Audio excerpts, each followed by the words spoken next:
पूरा इलाका कोहरे की मोटी चादर में लिपटा हुआ था। हवा इतनी सर्द थी कि सांस लेने पर फेफड़ों में चुभन महसूस हो रही थी। गांव बैरवा के लोग सूरज ढलते ही अपने घरों के दरवाजे बंद कर चुके थे। बैरवा एक छोटा सा गांव जिसके पूरब में फैला था वही काला जंगल जिसके बारे में कहा जाता था, जो ठंड की रात उस जंगल में गया वो वापस नहीं लौटा। लेकिन डर की बातें सुनना एक बात होती है और मजबूरी में उस डर के सामने खड़ा होना बिल्कुल दूसरी। अमन अपनी रजाई में दुबका हुआ था। लकड़ी की छत से ठंडी हवा सीटी की तरह अंदर घुस रही थी। बाहर कहीं दूर कुत्ते भौंक रहे थे, ऐसी भौंकने की आवाज जो सिर्फ जानवरों की नहीं लगती। अचानक दरवाजे पर जोर से दस्तक हुई। अमन चौंक गया। कौन है वहां? उसकी आवाज कांप रही थी।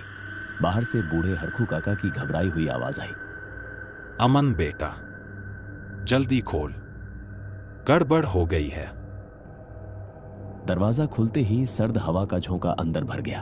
हरखू काका का चेहरा पीला पड़ा था, आंखें डरी हुई। क्या हुआ काका? हरखू काका ने थरथराती उंगली से पूरब की ओर इशारा किया। जंगल से आवाज आई थी, आज फिर। अमन सब समझ गया। आज पूस की पूर्णिमा थी, वही रात जिसके बारे में गांव में कोई जिक्र तक नहीं करता। गांव में एक पुरानी बात मशहूर थी। कई साल पहले उसी जंगल में एक औरत अपने बच्चे के साथ जिंदा जल गई थी। कहते हैं वह औरत गलत इल्जाम में गांव से भगाई गई थी। ठंड की ऐसी ही रात थी जब उसकी चीखें जंगल के पेड़ों में कैद हो गईं। उसके बाद से हर साल पूस की ठंडी रात में जंगल से औरत के रोने की आवाज आती थी और जो भी देखने गया वो या तो पागल हो गया या फिर कभी लौटा ही नहीं। इस बार आवाज अलग थी, जैसे कोई नाम लेकर बुला रहा हो। अमन का दिल जोर से धड़कने लगा। नाम? किसका नाम? हरखू काका ने अमन की आंखों में देखते हुए कहा। तेरा। कमरे में सन्नाटा छा गया। चूल्हे की आग भी जैसे ठंडी पड़ गई। काका, मजाक मत करो। मजाक? हरखू काका की आवाज भर्रा गई। मैंने अपनी पूरी जिंदगी देखी है बेटा, ये मजाक नहीं था। उसी पल जंगल की ओर से हवा में एक आवाज तैरती हुई आई। अमन। आवाज धीमी थी लेकिन साफ। अमन की रगों में ठंड उतर गई। गांव के कुछ लोग जमा हो गए। सबके चेहरे पर डर था लेकिन आंखों में जिज्ञासा भी। कोई नहीं जाएगा जंगल में, ये रात यूं ही काट लेंगे। लेकिन अमन का मन बेचैन था। आवाज उसके कानों में गूंज रही थी। उसे लग रहा था जैसे वो आवाज सिर्फ बुला नहीं रही बल्कि खींच रही है। रात गहराती जा रही थी। कोहरा और घना हो गया और तभी गांव के आखिरी घर की लालटेन अपने आप बुझ गई। अमन से रहा नहीं गया। उसने लाठी, पुरानी टॉर्च उठाई और चुपचाप घर से निकल पड़ा। अगर मैं नहीं गया तो ये आवाज कभी बंद नहीं होगी, उसने खुद से कहा। जैसे ही उसने जंगल की सीमा पार की, हवा एकदम रुक गई। पेड़ बहुत ऊंचे और काले, हर कदम के साथ जमीन पर बर्फ सी चरमराहट हो रही थी। टॉर्च की रोशनी में पेड़ों की परछाइयां इंसानों जैसी लग रही थीं। अचानक पीछे से किसी के चलने की आवाज आई। अमन पलटा, कोई नहीं। लेकिन तभी कान के पास फुसफुसाहट। तू आ ही गया आरव। उसकी टॉर्च कांप गई। जंगल के बीचों बीच एक पुराना जला हुआ चबूतरा था। यही वो जगह थी जहां उस औरत को जलाया गया था। चबूतरे के पास पहुंचते ही ठंड असहनीय हो गई और तभी चबूतरे के बीच से धुआं उठने लगा। धुएं में से एक आकृति बनने लगी।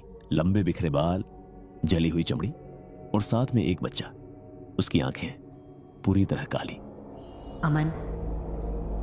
उस औरत की आवाज अब बिल्कुल पास थी। अमन पीछे हटना चाहता था लेकिन उसके पैर जमीन में धंस चुके थे। औरत ने मुस्कुराते हुए कहा, अब तू सुनेगा मेरी कहानी। जंगल में अचानक तेज हवा चली, पेड़ झुक गए और अमन की चीख पूरे जंगल में गूंज उठी। अमन की चीख जंगल की ठंडी हवा में घुलकर कहीं खो गई। उसके पैरों की जकड़न और बढ़ गई थी। जैसे जमीन ने उसे जकड़ लिया हो। उस औरत की काली आंखें सीधे उसकी रूह में झांक रही थी। मेरी कहानी सुने बिना तू यहाँ से नहीं जा पाएगा। औरत की आवाज में गुस्सा नहीं था, उसमें सदियों का दर्द था। अमन की आंखों से आंसू अपने आप बहने लगे। कौन हो तुम? औरत ने अपने जले हुए चेहरे को ऊपर उठाया। मेरा नाम था सरस्वती। जंगल अचानक शांत हो गया, न हवा न पत्तों की सरसराहट, बस सरस्वती की आवाज। 30 साल पहले मैं भी इसी गांव की थी। मेरे पति खेतों में काम करते थे। हम गरीब थे लेकिन खुश थे। उसने गोद में पकड़े बच्चे को सहलाया। ये मेरा बेटा मोहन। अमन का दिल कांप उठा।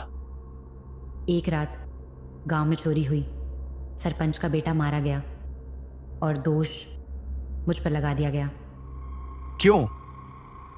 अमन फुसफुसाया। सरस्वती हंसी, एक ऐसी हंसी जिसमें खुशी नहीं, पागलपन था। क्योंकि मैं विधवा थी, औरत थी और कमज़ोर थी।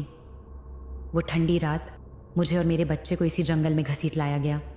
मैं चिल्लाती रही, गिड़गिड़ाती रही, लेकिन किसी ने नहीं सुना। उन्होंने आग लगा दी। अमन ने आंखें बंद कर ली। मेरा बच्चा मेरी गोद में तड़पता रहा और मैं बस यही सोचती रही, अगर कोई एक भी सच्चा इंसान होता तो मैं आज ये नहीं बनती। मरते समय मैंने शाप दिया। सरस्वती ने कहा, इस गांव की हर ठंडी रात याद दिलाएगी उन्हें मेरा दर्द, लेकिन मैं किसी निर्दोष को नहीं मारती। उसने अमन की ओर देखा। मैं सिर्फ सच चाहती थी। अमन की टांगों की पकड़ ढीली पड़ने लगी। तो मुझे क्यों बुलाया? सरस्वती ने जमीन की ओर इशारा किया। अमन का फैसला। अमन की सांसें तेज हो गईं। मैं क्या कर सकता हूं? सरस्वती की आंखों में पहली बार उम्मीद दिखी। सच गांव तक पहुंचा दे और मेरे बच्चे को मुक्ति दिला दे। अचानक जंगल में भयानक चीखें गूंज उठी। पेड़ों के पीछे सैकड़ों परछाइयां दिखने लगी, जलती हुई, भटकी हुई आत्माएं। अगर सूरज उगने से पहले तू ये नहीं करेगा तो ये सब गांव पर टूट पड़ेंगी। अमन ने कांपते हुए सिर हिला दिया।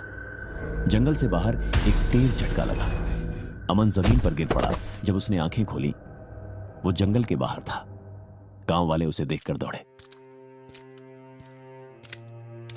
अमन तू जिंदा है।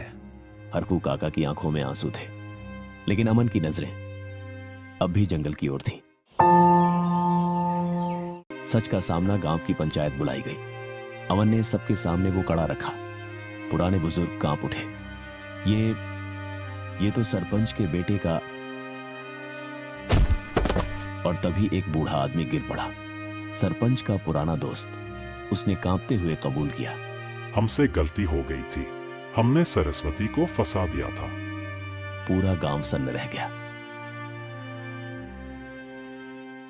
अंतिम ठंडी रात। उसी रात अमन अकेला फिर जंगल गया। चबूतरे पर सरस्वती खड़ी थी। इस बार उसकी आंखों में आग नहीं थी। सच सामने आ गया, अमन बोला। सरस्वती ने बच्चे को जमीन पर लिटाया। मोहन की आत्मा धीरे धीरे रोशनी में बदलने लगी। धन्यवाद आरव। सरस्वती मुस्कुराई। उसका जला हुआ शरीर हवा में बिखरने लगा। जंगल में एक गर्माहट फैल गई। या चेतावनी। सुबह गांव में पहली बार ठंड कम लगी। जंगल अब भी था, काला, गहरा, लेकिन उस रात के बाद किसी ने किसी आवाज को नहीं सुना। बस अमन जानता था, कुछ कहानियां खत्म नहीं होती, सिर्फ सो जाती हैं। जंगल अब भी वैसा ही था, घना, खामोश, लेकिन उस खामोशी में डर नहीं था। अमन गांव के किनारे खड़ा होकर जंगल को देख रहा था। ठंडी हवा अब चुभती नहीं थी, बस हल्की सी सिहरन देती थी, जैसे कोई पुरानी याद। पूस की पूर्णिमा फिर आई। गांव वालों ने डर के बजाय दिया जलाया। पहली बार किसी ने जंगल की ओर पीठ नहीं की। उसी रात अमन ने महसूस किया, किसी ने उसे पुकारा नहीं। बस दूर चबूतरे के पास एक हल्की रोशनी जली और बुझ गई। हरकू काका ने धीमे से कहा, लगता है आत्मा को शांति मिल गई। अमन ने सिर हिलाया, लेकिन मन में एक बात साफ थी, जंगल कभी बुरा नहीं होता। बुरा होता है इंसान का किया हुआ पाप। उस रात के बाद किसी ठंडी रात में कोई आवाज नहीं आई। लेकिन गांव में आज भी एक बात कही जाती है, अगर फिर कभी सच दबाया गया तो वो जंगल फिर जाग उठेगा। और अमन जानता था ये अंत नहीं, बस एक चेतावनी है।